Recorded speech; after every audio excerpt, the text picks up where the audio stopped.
It'll be good, and we can include it. Yeah. Well, first off, what's your name? I am Kevin Fleming, the founder of Writing.io, and I'm happy to be here talking with Sebastian. Yeah, so Sebastian Leduc. I'm the managing partner and founder of SWFL.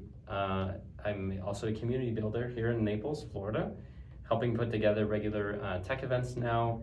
And we've more recently decided to collaborate together on a project, a conference that's going to be happening here in town a bit later this year in 2025. So that's pretty exciting. We'll talk about that a bit later. But I figured I'll just get you to come and let's do a podcast to talk about your story. Mm-hmm. And I feel like this is a platform that I want to grow, talking about entrepreneurship stories, talk about real life situations. I've started this actually with Mark, who's another person you'll be able to meet soon. So Mark's now a friend, and we've been doing a few of these podcasts together. Hey, Mark.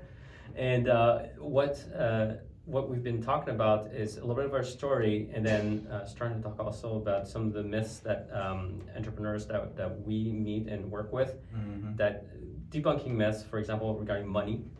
He's a banker, so and then I'm always on the growth side of businesses. So talking about different myths of money is one of the themes that we just recently approached. But like I said to Mark recently, it's fun to talk about actual numbers, actual real life situations, and I'm hoping in the future I can use this platform to talk even about like exited founders, about like some of the stuff that deals with like the good and the bad and like the real life scenarios, right? Like what's actually happening. So depending on your level of like how much you want to share, like you can share more or less. I'm not gonna pry, but obviously anyone that's listening to this would love to know. Sometimes those details make a big difference. So having said this, we recently had coffee at Narrative in Mercado here in North Naples. You shared an interesting story about how you built your first business, and it wasn't here, it wasn't in Florida. So maybe we can get started with that. Tell us a little bit about the business that you have built, and just your story before we get to Florida. So man, going back, it's crazy. Been in tech now for over 20 years, and I'm not that old. But my initially I was really fascinated with just the internet and the transformation that was happening then, really, with everything moving from traditional medium online, and so over the course of 5 or 6 years, I built up a network of financial websites. Ended up not getting burnt out, but just you do that for a couple of years, especially when you're in your early 20s, and you always want to be doing something new, and you're always kind of thinking like, what's the next thing I can do? And so I had an opportunity. I took it. I sold the business. And as I was kind of telling you over coffee, that was actually, I think for a lot of people that would be like the end of their story, but it was really the beginning of mine, because it gave me, I thought that we would be traveling the world and doing all this stuff, and really what ended up happening was I played PlayStation for 3 days and was so bored that I'm like, I need to do something. So I used that as an opportunity to teach myself how to program. It was always something that I wanted to do. I knew basic like HTML and stuff like that, but like to build actual web applications, and I always had to go through somebody, and so there was like always this almost like having a translation problem, right? Where it's like no matter how good the person is you're working with, sometimes you just have ideas and you just want to do something and make them happen really quickly. Now fast forward 10 years or however long it's been, and now I think artificial intelligence is making that a lot easier. But back then it was very much like, it just made things way easier. So I literally took, probably took me 3-4 years to get pretty good, and built a lot of little side projects and stuff like that. And then eventually out of that came our current company, Writing.io. And what's interesting about that is that it didn't, now we're known as an AI company, but we didn't start out that way. And So I'm gonna take a few steps back just to go to the origin story. This is where? In Philly? Oh yeah, in Philly, yep, Yeah. outside of Philly. Right.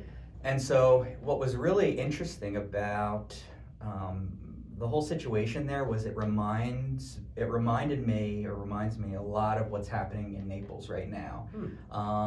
It was probably like 10 years behind what we saw happening in Silicon Valley and New York, even New York City, but there was like an emerging tech scene there. And so when I was there, and again, I had this free time. I was, I didn't want to be driving everybody crazy, just like hanging around the house.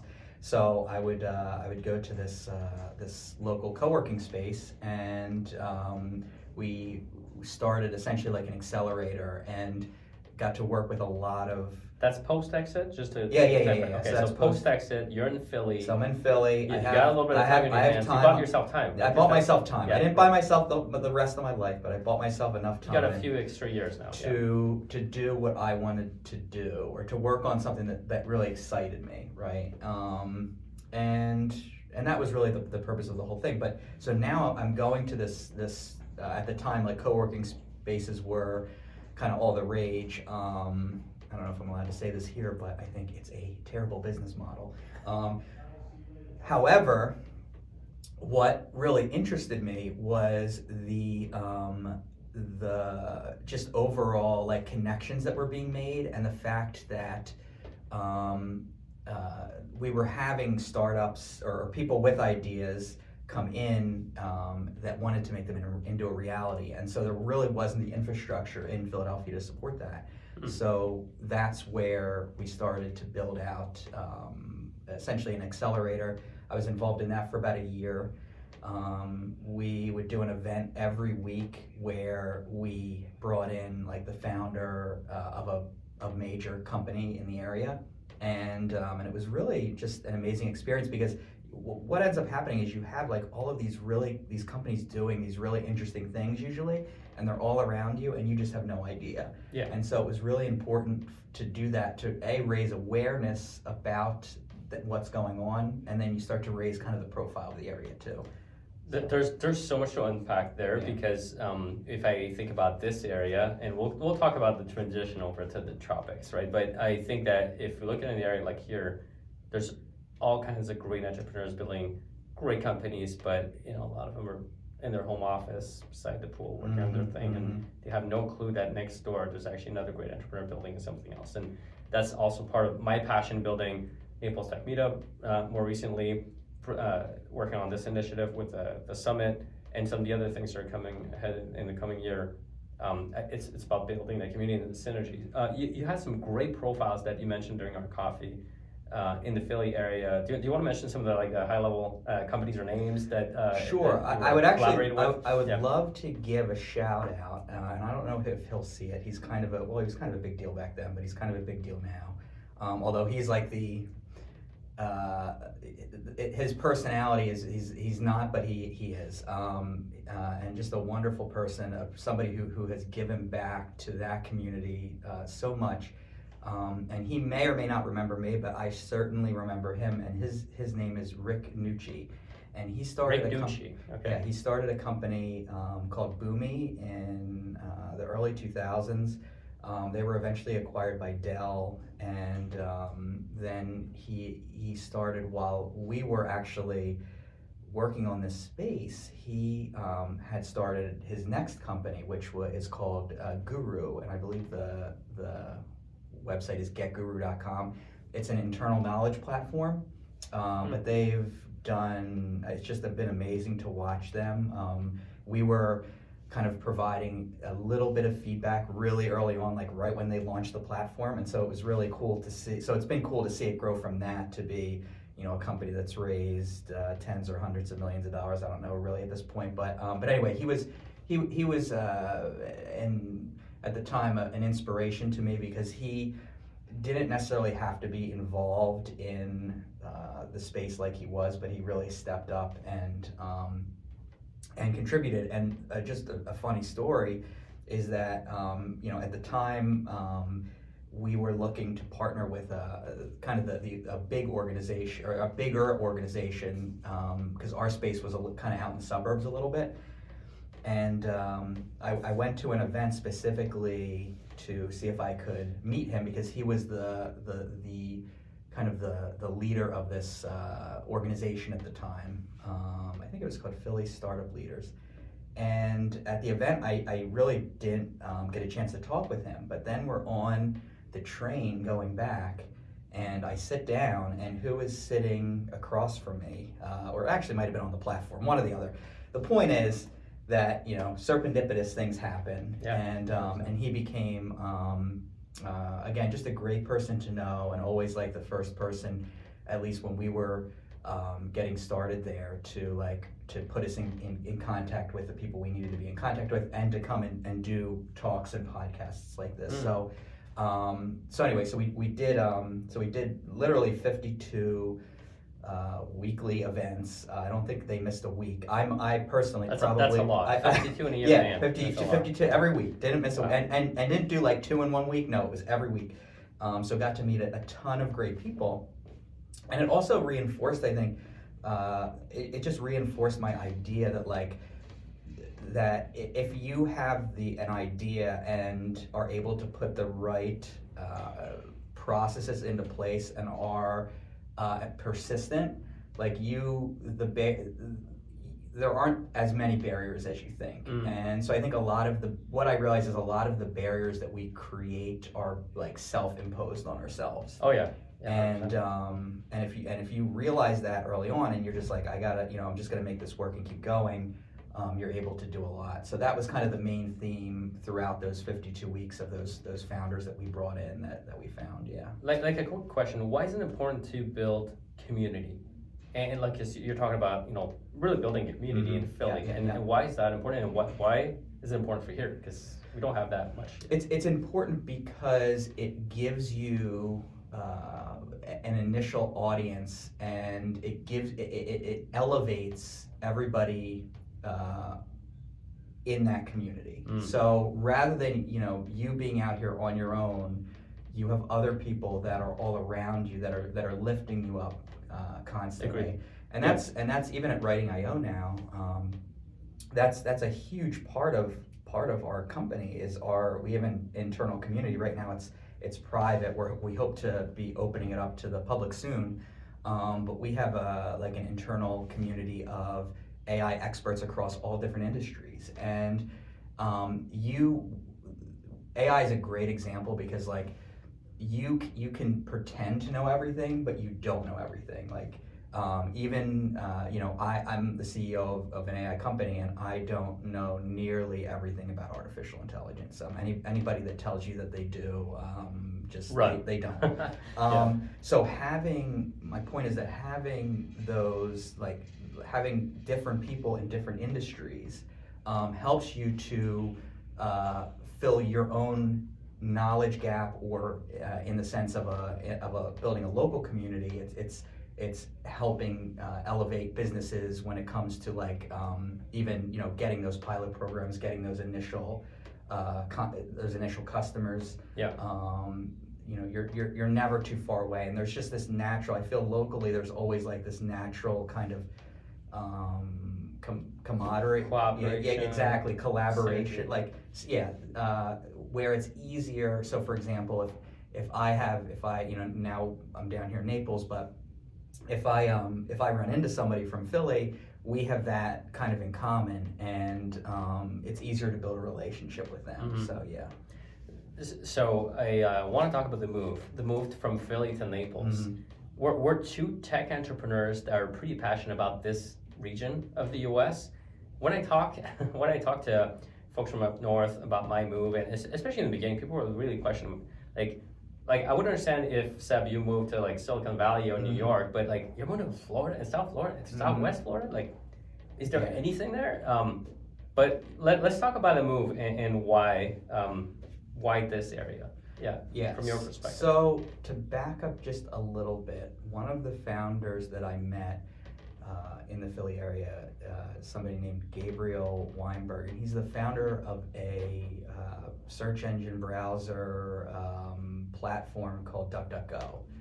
Which is pretty big nowadays. And we were there the really early days, they would have like local meetups there, and it was just funny. It was like 5 or 6 people like hanging out in his like office, which was essentially just a 3-room, it was actually kind of like a house, like this Victorian house. But anyway, what I realized from him was that he had, as DuckDuckGo grew, that remote wasn't just possible, like it was the future, and especially in areas where, and this was before, you know, COVID and everything, especially areas where, you know, you're not going to have the amount of talent that you necessarily have in like a San Francisco or a New York. And so it was a way to, in essence, if you're building out a company, even the playing field, because I think companies that approach it backwards, like they are in person and then they try to go remote, like it's much more difficult than if you, from the beginning, build a company that is fully remote. And so moving here, before we moved here, you know, I realized that I wanted to have a company like that was remote, where I didn't have to necessarily, you know, I could choose the best people regardless of where they lived. And if I could hire locally, then that is great too. And actually, over time, to be totally honest, that's become more of a priority for us, especially here in Southwest Florida, because of the whole community, and like we have this opportunity, this great opportunity. But I think for 80 or 90% of the people out there that don't live in New York or San Francisco, like, just know that it's totally possible to build an amazing, especially technology company, just totally remotely, and yeah. So what is one of the top things to say when you're talking Naples or Southwest Florida, you know, from your entrepreneurial perspective? Maybe more than one top thing, but let's start with the positive. What's really positive about this area? Well, number one, and this is why we moved here, and I think everybody will say this, or I would assume most people, is quality of life, right? Yes. So when you're looking for a place to live, and you have the option to be anywhere, you're going to value quality of life. And so for us specifically, like, that was our number one thing. And so I think that's really great. I think the other thing that's really really just amazing about this area is you have people from all over the country. Very few people were born here. Very few. I've run into a couple this week, which is rare, but very few people are born here. And so what that does is it actually is an advantage in a way, because now you have connections into all communities all across, you know, the United States, and even the world, to be totally honest with you. And so that's number two. And then I think for the third one, I would probably say the fact that it for so long has been an area where, again, you have great quality of life, you have people from everywhere, but you don't necessarily have a huge tech scene, or, you know, there are other industries as well that are up and coming here. And so it provides, you know, you, or like a company like ours, Writing.io, with an amazing opportunity to be a leader in that scene rather than to try to have to break into it. Now, there are pros and cons to that. You know, the fact that and we'll probably talk about that later. But just overall, I think it's there are just so many advantages, and I tell my spouse at least once a week, like, moving here was one of the best decisions we ever made. Just, again, from a quality of life standpoint, and just being able to enjoy, it's such a beautiful area with incredible people. Yeah. So I'll echo those words. Quality of life is pretty much top of the list. Whether, you know, you got young kids and you want to have a great school district, to the people that surround you, your neighbors, a lot of people that move here, quality residents, all kinds of great stories. You don't move here because it's affordable. Well. Yeah. Hold on. Yeah. You did. So when we moved here in 2018, it was like the inverse. So I remember we had been looking at houses up in in the Philly area, and we had come here to visit, and not necessarily now. I'm not talking about Port Royal, but just Naples in general. I remember looking at a couple, and I'm like, man, this is kind of cheap compared to the Northeast, and actually kind of an amazing value because of the quality of life. Now, we had a global pandemic, things happen, and that has totally flipped itself. And you don't come here anymore because it's cheaper, affordable. But if I had to make the same decision when I look back, I would make the sacrifices to still come here. Yeah, agreed. So moving on, so a lot of advantages of being in this area. I think to me as well, one of the advantages is the ability to be one of the builders. There are some initiatives ongoing for the last few years here, but frankly, if I look at an area like Philly or Montreal, Toronto, some of the other places I've worked with in the Northeast, there's a lot to be done here, which is kind of like a great opportunity. Mm-hmm. We're kind of part of the builders of this innovation community that's still to be assembled. So that's really great. On the flip side, some of the negatives is it remains to be built. Right. So that's also the negative, because that means there's a lot of effort that we'll have to put in that might go unnoticed, unpaid. Right. And you're really investing in the area. Yeah. And just to kind of echo on that point, a lot of the people that are building the resources, and we had talked about a little bit about this a little bit in our previous conversation, but are often those who have the least amount of resources, or not necessarily the least amount of resources, but have less resources than the major companies that are established and that are here. Because honestly, if they would have if they would have made the investment, it would have been built already. So, one thing that I love is just the fact that we have all these people coming here, and they move here, and they may, not necessarily have a massive Fortune 500 company, but they're willing to dedicate time, effort, their own team, their resources. You just think about us at Writing.io, and we're still technically a startup. We've been going, and we can talk a little bit more about our kind of timeline, but we've been around for 5 years now, but we've only really been around for 2 to 2.5 years because we became an AI company because of the transformation that happened, and we essentially, you can think of it as like almost rebooting the whole company because of our change in focus. And so when you think about like leading a technology community, and you have a 2-year-old company that's growing very quickly, your resources are always going to be limited. But I think I always like to look at like where can we have an outsized impact, and so there were a few opportunities where we were really able to do that, and are doing that right now. Yeah. So we're talking a lot about our area, the community, which is obviously both of us share that passion, which is great, and we'll talk more about that either online or offline. Let's talk about Writing.io. Yeah. Tell me about your business. Because I kind of skipped. I made you skip that a little earlier, but what's the business today, and where is it growing to be? Okay, so the business today is we're an AI education platform.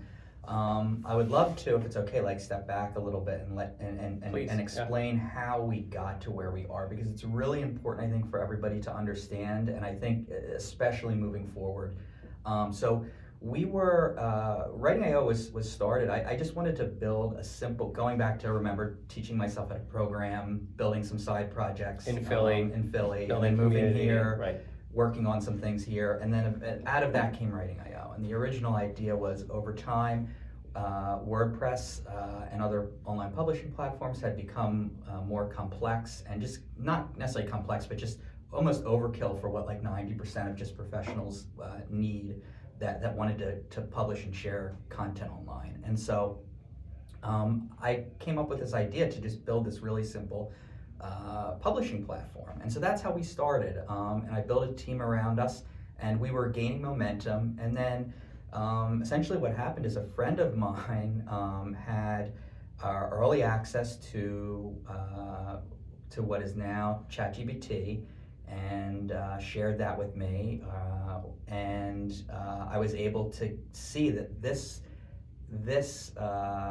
technology wasn't just, it was a fundamentally transformational technology, the likes of which, and at the time I don't think anybody really understood perhaps how transformational it was. I still think most people don't, but I realized that, especially being in the content creation space, like that was kind of the lowest barrier to entry for artificial intelligence, really, because it's like, okay, it kind of is like a magic trick, like, write this thing and it writes it and makes it look really good. And even the early models were really good at that. So what we realized is, like, we need to either the way that people create content is going to change, so we need to change with that and adopt this. And we were in a great position because we didn't have a massive framework that was built. We had a foundation. And so I could quickly start to plug in these AI services into Writing.io to complement the content creation process. Now that's how we started. What we ended up finding out, and I think this is a problem that you're seeing across the board now, is that we were pushing features faster than people could adapt or learn how to use them. And people didn't really even understand at the time what a large language model was, why it was so powerful, and the rate at which this stuff was increasing. Or improving. We always had early access to, like, models that weren't publicly released, so we knew the trajectory of it, and we knew it wasn't going to slow down. And so we realized, like, okay, if we're pushing features, our users aren't using them because we're pushing them too quickly because they don't have time to adapt. There's an education issue there, an adoption issue. So we started to build out our own courses, our own certifications, just because nobody else was really doing it at the time. And that's really when our platform took off. And honestly, we loved doing it. Our team is really good at it, and we loved I personally just loved, like, when we show somebody what they can do in 5 or 10 minutes now, that they had this, again, earlier we were talking about these barriers we all create for ourselves, like, Yep. And you show somebody, okay, this can actually help you overcome that barrier, so now you can do something that is actually important. It was amazing. So we realized, and then kind of the other portion of it was the people that were signing up for our initial courses weren't, kids or people coming out of college. They were 35 to 70 professionals, CEOs, C-suite executives. And so we realized they weren't getting this education within the company, and they were having to make decisions about it already.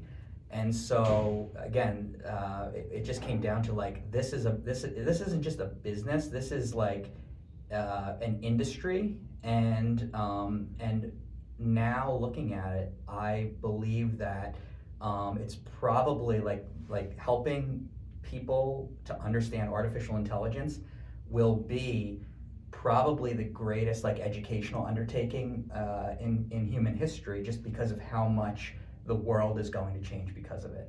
Like a complete industrial revolution. Yeah. It's pretty amazing, and you know this already. I am a partner in an AI firm, a specialized AI firm as well, and I'm seeing the different use cases that we're putting forward in all kinds of industries right now. And yes, we're just getting started, and there's a lot that's going to change in the next couple of years. Yeah. So now what we do at Writing.io is we've integrated like those components, so that we have the education component.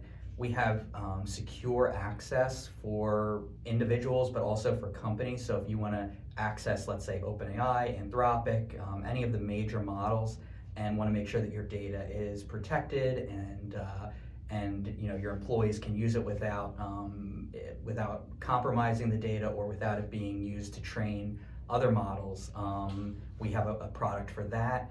And then finally, we have this community pillar that isn't public yet, but we're hoping to make public soon. And those are kind of like the three pillars. So it's education, it's software, and then it's community. Tell me a little bit about the business right now. Like, where are you at in terms? What numbers can you share? Yeah. Publicly? Well, I can't share really any numbers publicly, but what I can say, I can talk a little bit about like fundraising if you want. Well, can you tell me about how big of a team you've got? Oh, sure. Yeah, like those kind of numbers are kind Yeah. of Oh, interesting. yeah. So we have about 10 people right now.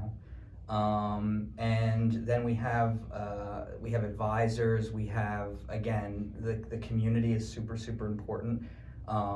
We look at them as almost part of our team because, again, you have to. This is a collaborative thing. Like nobody can understand everything. So when we have, for example, in the community, somebody come in and they share this tool that's really interesting, we realize like, oh, we can actually integrate this into this portion of the training that we're building out. Mm-hmm. Or for example, there are just the rate at which the models are evolving and the features that are built within those models. Like now you have search, which just a year ago really wasn't that much of a thing unless you were using Perplexity. So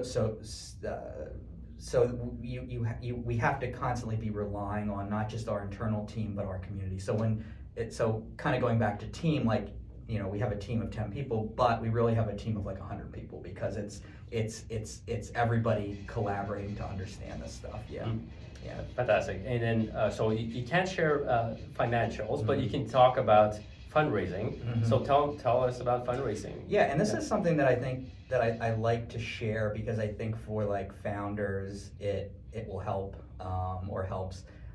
So early on, so with my first business, I actually didn't raise any money. I just was completely bootstrapped on your own. Completely bootstrapped. And one thing was that what you realize is you have days that are tough, and you have to keep showing up. And so I knew coming into this venture that I wanted to make sure that that not only was I motivated, but like that I wanted to build like almost a team around me of just people that were not necessarily working for us, but that were invested in the idea and invested in.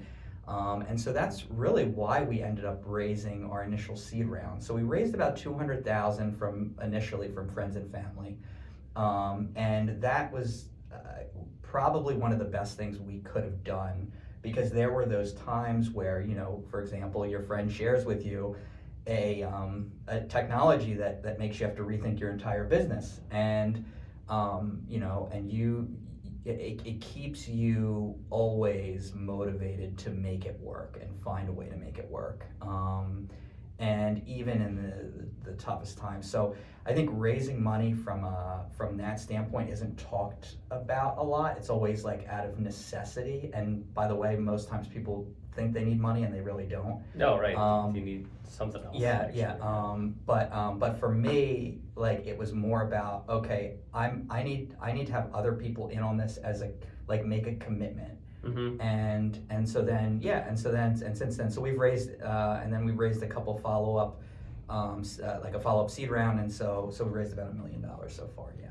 And can you share about like what perspective do you have for the next funding round potentially? Like, are you looking to get some actual like VCs or staying more like angel networks? Or? Yeah, so we're in an interesting position because we're one of the few, I would say, profitable or very close to profitable, depending on the week, AI companies out there. Most companies are burning through cash like crazy, especially if you are in any type of model training. We sit in between the model training and the user access, so we don't incur like those extreme capital investment costs. So that's really helped us. And so there are a couple paths forward for us, but I think right now we're just focused on making sure that we get our core product right and looking at, okay, do we need more capital to do that or not? I think, but as of right now, I think we're we're in pretty good shape. Good position. Yeah. So getting the core product right, and then focusing on growth. Yeah. So you did share some numbers I won't share, but by the end of 2025, you could be have some pretty serious recurring revenue. Yeah. And I'm thinking like you could probably double, triple that over the course of the next 12 months. Right. Exactly. Potentially. Exactly. Because you've got a very scalable business model. Yeah. So and I think when it comes to capital, like it's all about like capital efficiency, right? So if you're raising money, you want to make sure that you're using that money efficiently. My philosophy has always been like, especially I've seen a lot of founders raise a lot of money really quickly and they dilute themselves and they're in a not so great position later down the road. So the less we raise really, and the more we so I don't want to say necessarily the less we raise, but it's a balancing act between raising and if you can get to growth without raising, because the further you can get without raising money, the more leverage and control you're going to have in the vision of your product going forward. Yeah.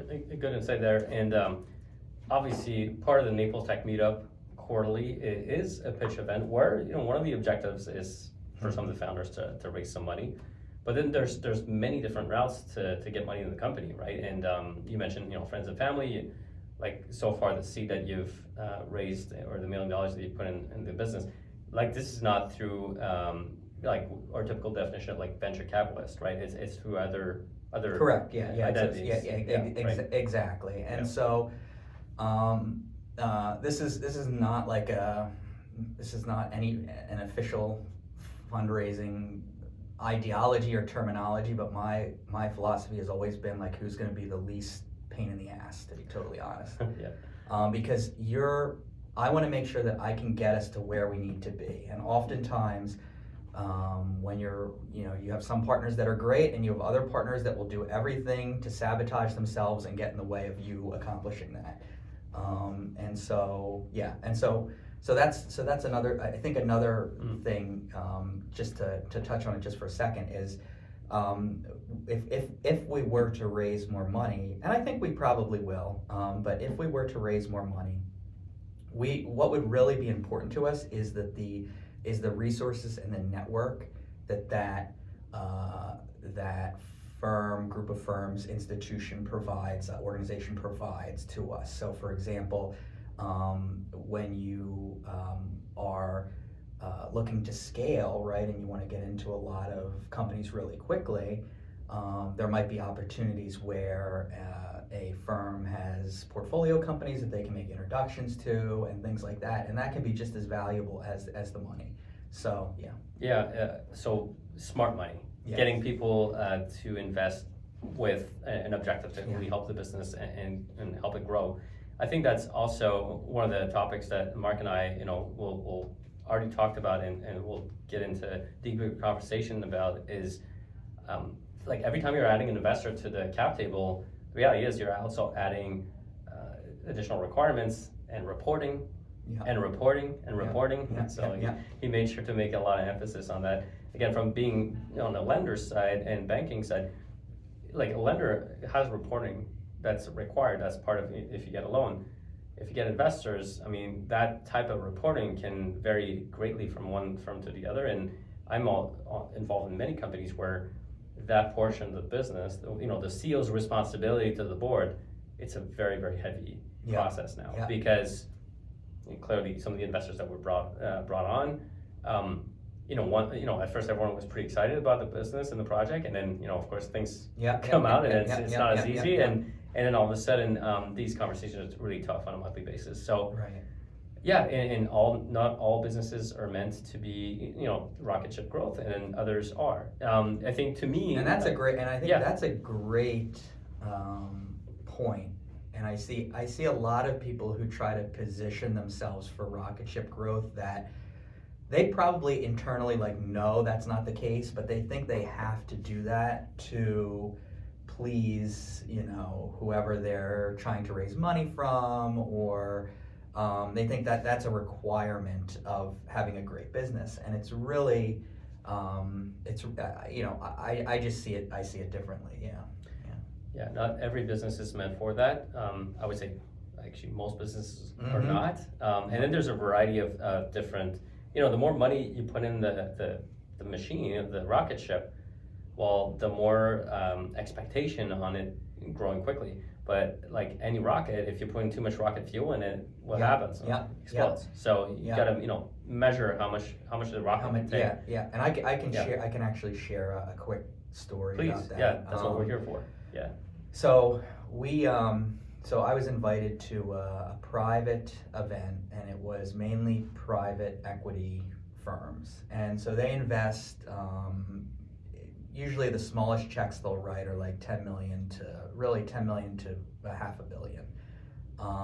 So it's a big range, but they don't write small checks. But 10 million is not a small check when Yeah. it comes to startups. Right, and so that's what I'm saying. So we were there, and I had my deck, and Can you tell us what location this was, or is this top secret? no, it was in Atlanta. Okay, all right. So in Atlanta, you're participating in this super exclusive event where smallest investment check is $10 million. Yeah. All the way to half a billion. So yeah. And Continue on. and anyway, so I'm presenting our deck. I'm presenting what we need, and it was actually, we hardly ever went over the deck. It was just sitting down and having a conversation.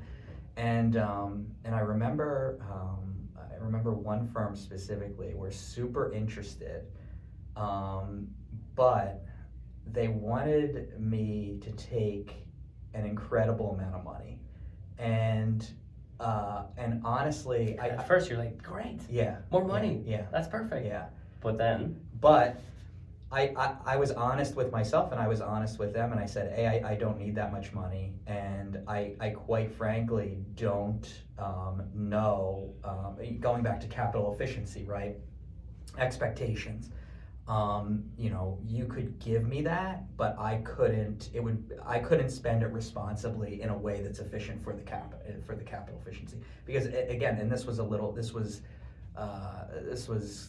bit ago, so back then we were really still validating our product, but we had some really strong early indicators that things were going to work, and so they kind of latched onto that, and they're like, let's go across, and I'm like, it's just it wasn't something that it would be an easy way for me to just destroy the company, essentially. expectations were way too high. Yeah. There would have been way too much of an injection of fuel in the rocket ship, and they would have exploded. Yeah. And they can't. And then the other thing is, like, when you're working with private equity, for example, they a lot of times are mandated that they have to work between this amount and this amount. They really don't like to do the smaller deals, and so they're working through all these constraints. So they're trying to figure out how do they get this amazing company that's really showing them something that none of the other companies here were even remotely showing, but it just wasn't a fit. Like it wasn't. It just and so I look back at that, and it's always nice to walk away from an event thinking, okay, I could have done that, and but also that I think it wouldn't have been the right decision, and so especially now. Hats to you, Kevin, for walking away from an 8-figure investment opportunity. That's pretty awesome. We are actually getting close to time here, so obviously we'll have to do another one of these in the future. Oh, for sure. Let's talk about our summit. Yeah, absolutely. So more recently we decided we're going to embark on this adventure, and let's work together. Let's collaborate on this first initiative that is not like a small initiative. Like we're talking like 250, 300 participants, potentially more, here in Southwest Florida. Yeah. For a need of the market, to me, where I look at annually, that there just wasn't something like that where we got innovators from different industries together for a whole day to have a few top talking points, some sessions on specific topics, and then even like innovation challenge or hackathon, whichever we want to call it, to address some of the issues that we have in this area of Florida. So why don't you talk a little bit about Sunshine Summit 2.0, planned for a bit later here in 2025.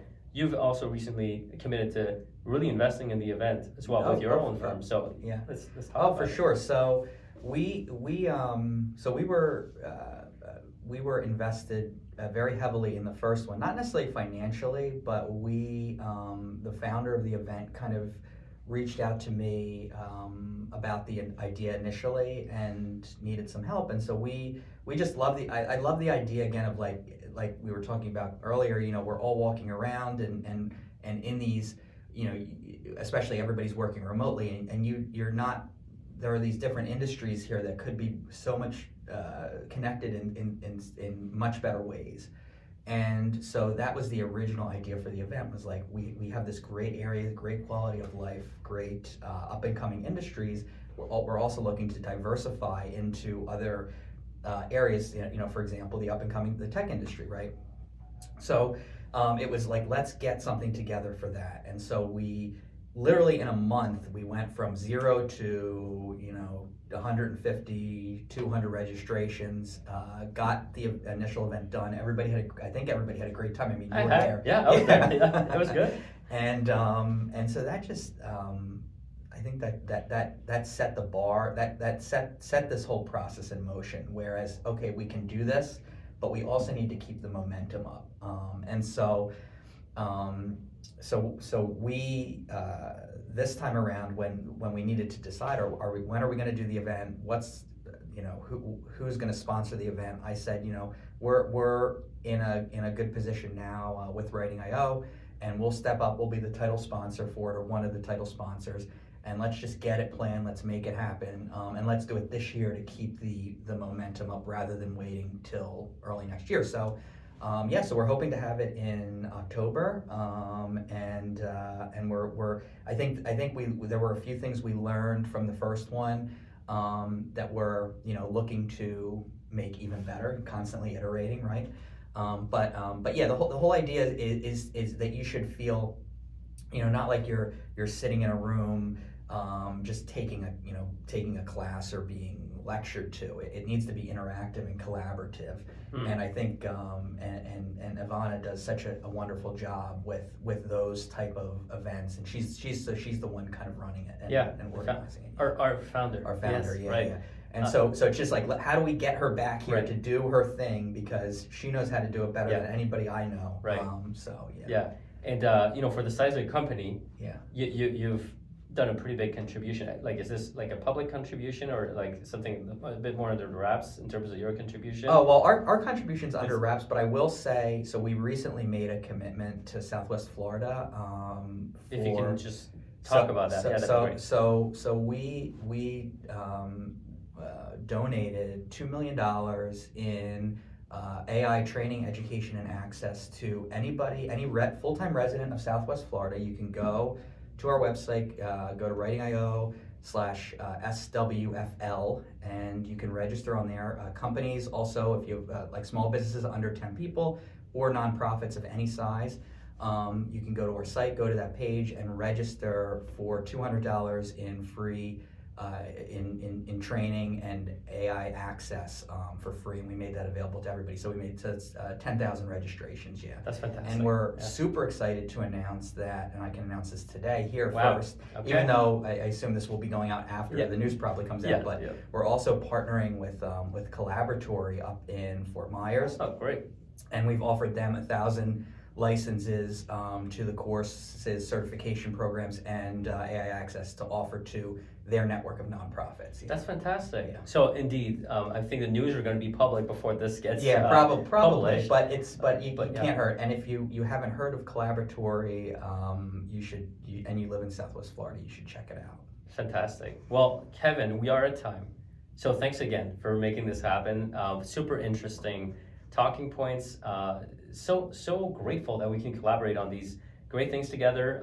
We have the Naples Tech Meetup coming in July, where you'll be one of our speakers. We're super excited about that. Fun. And this one in May. I don't know if this is coming out after that or not, but if it doesn't for some reason, then make sure to check that one out. And then I think I'm speaking in July, so so hopefully you'll come out, and we'd love to talk to everybody a little bit more about the latest in artificial intelligence. Yeah, that's amazing. Well, thanks everyone. This is it for today.